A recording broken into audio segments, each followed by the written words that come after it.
মেয়েটাকে এক রাতের জন্য ভাড়া করে নিয়ে এসেছিলাম। বাড়িতে সপ্তাহখানেক কেউ থাকবে না। বাবা মা বেড়াতে গিয়েছিলেন। ছোট বোনটা মহিলা কলেজে থাকে। বাড়ি একদম ফাঁকা। কেন এনেছিলাম জানেন? আমি একটা প্রেমে ছ্যাঁকা খেয়ে ক্রমশ ড্রাগ অ্যাডিক্টেড হচ্ছিলাম। কারো ধার ধারতাম না। লেখাপড়া বন্ধ করে সারাদিন নেশায় পড়েছিলাম। বাবা মা কেঁদে কেঁদে বারবার ফিরে আসার জন্য বলতো। ছোট বোনটা প্রায় ফোন দিয়েও কাঁদে, বলে ভাইয়া ফিরে আয় তুই। কিন্তু আমার ফেরার কোনো রাস্তাই ছিল না। কষ্টে বাঁচার কোনো ইচ্ছেই ছিল না মনের মাঝে। সে রাতে হিরোইন কিনে বাড়ি ফিরছিলাম। হঠাৎ মেয়েটা এসে বলেছিল, ভাইয়া পছন্দ হয় আমায়?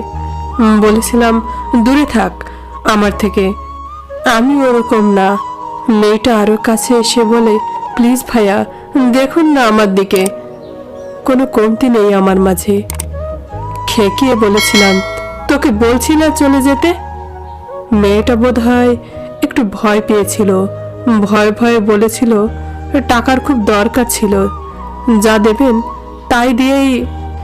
ভাবতে লাগলাম আমি, কাছে যা টাকা ছিল তা দিয়েই আরো 6 দিন চলতে হবে। কোনোভাবেই নষ্ট করা যাবে না, কারণ নেশাখোরদের কেউ টাকা ধার দেয় না। বাড়িতে বাবা মাও নেই। ভাবছিলাম মনে মনে কয়েক সেকেন্ড একটা হিসাব করছিলাম। হঠাৎ আমার ভাবনায় ছেদ করে মেয়েটা আবার বলেছিল, আপনি যেখানে বলবেন সেখানেই যাব। বললাম, আমার বাড়িতে যাবি? মেয়েটা মাথা নাড়ে, বেশি কিন্তু দেব না, তুই রাজি তো? মেয়েটা আমার পিছনে আমায় অনুসরণ করে চলতে থাকে। কিভাবে কি করব কিছুতেই বুঝতে পারছিলাম না সেদিন। ভাবলাম নেশাটা আগে সেরে নেই। মন জ্বালিয়ে নিয়ে সবেমাত্র একটা টান দিয়েছিলাম। মেয়েটা বলেছিল, ভাইয়া আমার সামনে এগুলো খাবেন না, আমার মাথা ঘোরে, বমি আসে। কথাটা শুনে একটু অবাক হয়েছিলাম সে রাতে। বলেছিলাম, কেন, হিরোইনের ধোঁয়ায় তোর বুঝি কষ্ট হয়? ও উত্তরে বলেছিল, খুব খারাপ লাগে বিড়ি সিগারেটের ধোঁয়াও সহ্য হয় না আমার। ফেলে দিয়েছিলাম হিরোইন সে রাতে। মেয়েটাকে প্রশ্ন করেছিলাম, তুই কি এই লাইনে নতুন? মাথা নেড়েছিল ও। বললাম, তবে কেন এসেছিস এই নোংরা জগতে? এই জগৎটা তো ভালো নয়। ও মাথা তুলে আমার মুখ পানে কিছুক্ষণ চেয়েছিল। ওর চোখে মুখে ছিল বিস্ময়ের আবছায়া। হয়তো অবাক হয়েছিল এই ভেবেছে, এমন প্রশ্ন তো কেউ কোনোদিন করে না। এত গল্পের সময় তো কারো কাছে থাকে না। ও বিছানা থেকে উঠে চলে যেতে চাইলে আমি বলেছিলাম, পুরো 2000 দেব, রাতটা থাকবি আমার সাথে। থমকে দাঁড়ায় মেয়েটা। ফিরে এসে বিছানায় শুয়ে বলে, আগে টাকাটা দিন। টাকা বাহির করে দিলাম। 3 দিনের নেশার টাকা দিয়ে দিয়েছিলাম ওর হাতে। ও হেসে বলেছিল, ভাইয়া একটু ফোন করতে পারি? বললাম, আমার ফোন নেই। ও একটু অবাক হয়ে প্রশ্ন করেছিল, ফোন নেই? আরে নিয়ে নেব না, আমি ওরকম মেয়ে নই। আমি বললাম, জানি তুই ওরকম না, কিন্তু সত্যিই আমার ফোন নেই রে। ওটাকে বেঁচে 7 দিন আগে হিরোইন খেয়েছি। কিন্তু কেন বলতো? ফোন কি করবি? অন্য কাউকে বাতিল করবি নাকি? মেয়েটা কিছুই বলেনি, কোনো উত্তর করেনি, চুপচাপ আমার দিকে তাকিয়েছিল। রাত আনুমানিক 12টা। মেয়েটা ঘুমিয়ে গেছে। আমি কি করব বুঝতে পারছিলাম না। নেশাটাও এতক্ষণে চড়ে বসেছে। সিগারেটের চিকচিকে কাগজটায় হিরোইন নিয়ে আগুন জ্বালিয়ে নিলাম। হঠাৎ মেয়েটা কেসে উঠল। বুঝতে পারলাম ধোঁয়ায় ওর কাশি উঠেছে। হঠাৎ মেয়েটা বলে ওঠে, বলছি না আমার সামনে খাবেন না, যান বাইরে থেকে খেয়ে আসুন। আগুন নিভিয়ে বাইরে যেতে চাইলাম। ও আবার বলে, কেন খান এগুলো? বললাম, কষ্টে। ও বলে, কিসের জন্য আপনার এত কষ্ট যে জীবনটাকে এভাবে আধারে নিয়ে যাচ্ছেন? ওর প্রশ্ন শুনে আমি অবাক হয়েছিলাম সেদিন। মাথা থেকে পা পর্যন্ত ওর ভালো করে দেখছিলাম সেদিন। বয়স খুব একটা না, বছর 18 হবে হয়তো। বলেছিলাম, তোর জীবনটা কোথায়, কোন আলোয় আছিস তুই? মেয়েটা আমার দিকে তাকিয়ে থাকে। একটু পর চোখের কোণ বয়ে জল গড়িয়ে আসে। আমি আরো অবাক হয়ে যাই। কিছুক্ষণ পর চোখের জল মুছে ও বলেছিল, কিছু করবেন না? আমি বলেছিলাম, কিছুই করার ফিলিংস নাই রে, তুই ঘুমা। ও আবার প্রশ্ন করে, কেন? এমনিতেই, তুই বলেছিলি না কেন আমি নেশা করি, শুনবি? মেয়েটা মাথা ঝোঁকায়। আমি বলতে শুরু করি পেছনের ফেলে আসা ইতিহাস, যেখানে আছে শুধু হাহাকার আর কষ্ট। মেয়েটা গল্প শুনতে শুনতে ঘুমিয়ে পড়ে। পরের দিন সকালে ও যখন চলে যাচ্ছিল, বলেছিলাম, তোর ঠিকানাটা দিবি? ও বলেছিল না। বললাম, আজ আবার এই ঠিকানায় চলে আসিস? মেয়েটা হেসে বলে, আচ্ছা, আজ কত নিবি? সে টাকার কথা না বলেই চলে গেল ও। পরের দিন ওর গল্প শুনতে লাগলাম।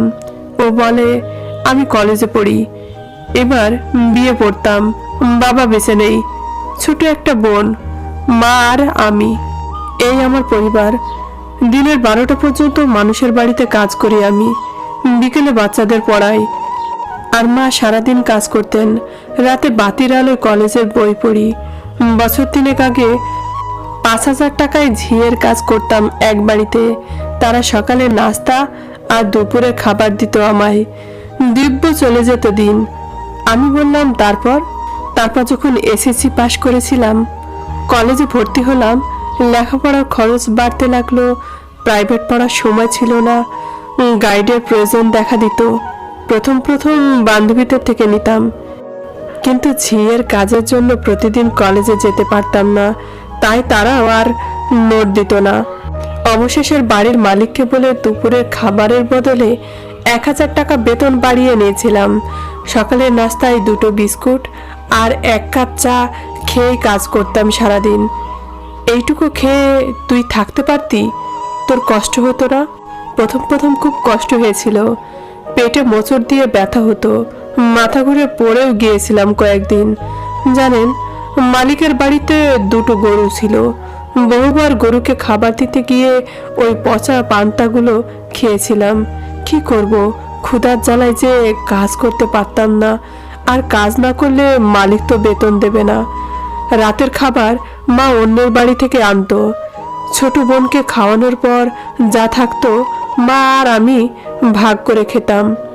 আমি মাকে বলতাম, মা, জীবনে একদিন সুখ আসবেই, একদিন কষ্টগুলো সুখে রূপান্তরিত হবেই। তারপর মেয়েটা আবার বলতে থাকে, আমি ইন্টার পাশ করলাম, কিন্তু আর কলেজে ভর্তি হতে পারিনি। যে বস্তিটাতে থাকতাম, একদিন সেখানে আগুন লাগে, ঘরে যা টাকা ছিল আগুনে পুড়ে গেছে। খুব কষ্ট পেয়েছিলাম আমি, আবার কষ্টটাকে বুকে টেনে নিয়েছিলাম। এবার বিকেলে বস্তির বাচ্চাদের পড়াতে শুরু করেছিলাম। ভেবেছিলাম এবছর না হোক সামনের বছর আবার ভর্তি হব, কিন্তু হয়তো সে কপাল আমার নেই। এক রাতে বাড়ি ফেরার পথে মা অ্যাক্সিডেন্ট করে বসেন। কষ্টটা যেন এবার নিয়তি হয়ে গিয়েছিল। কি করব আমি, কোন দিকে যাব? একদিকে ছোট বোন আর একদিকে হাসপাতালে মা। কোনো পথ না পেয়ে দিনের কাজের পাশাপাশি রাতে এই পথে নেমে এলাম। তারপর কি হলো রে? মেয়েটার কণ্ঠ ভারী হয়ে আসে।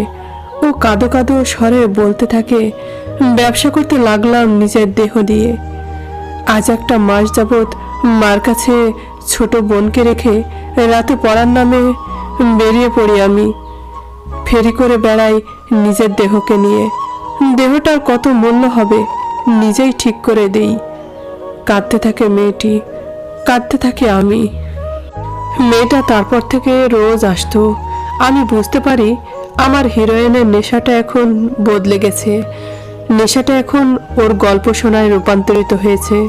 হঠাৎ একদিন শুনলাম ওর মা মারা গেছে। আমি বাবাকে বললাম ওর কথা। বলেছিলাম, বাবা আমার স্বপ্ন তো জোড়া লেগে ভেঙেছিল, কিন্তু এই মেয়েটার স্বপ্নের খোঁজটুকুও পায়নি। বাবা বিজ্ঞান ভালো বুঝতেন। 2টো কালো মেঘের খসায় সৃষ্ট বিদ্যুৎ যে সবাইকে আলোকিত করতে পারে, এই ভেবে আমি আর মেয়েটাকে একত্র করে দিলেন। বিয়ে দিয়ে বাবা বলেছিলেন, দুজনের আধারের জীবনটাকে এবার আলোকিত করো তোমরা। ও হ্যাঁ, মেয়েটার নাম ইভা। আজ আমাদের তৃতীয় বিবাহবার্ষিকী। আমি, সীমা, বাবা মা, বোন আর ওর ছোট বোন ওর মার কবরের পাশে দাঁড়িয়ে সীমা কেঁদে বলল, মা বলেছিলাম না সুখ আসবেই।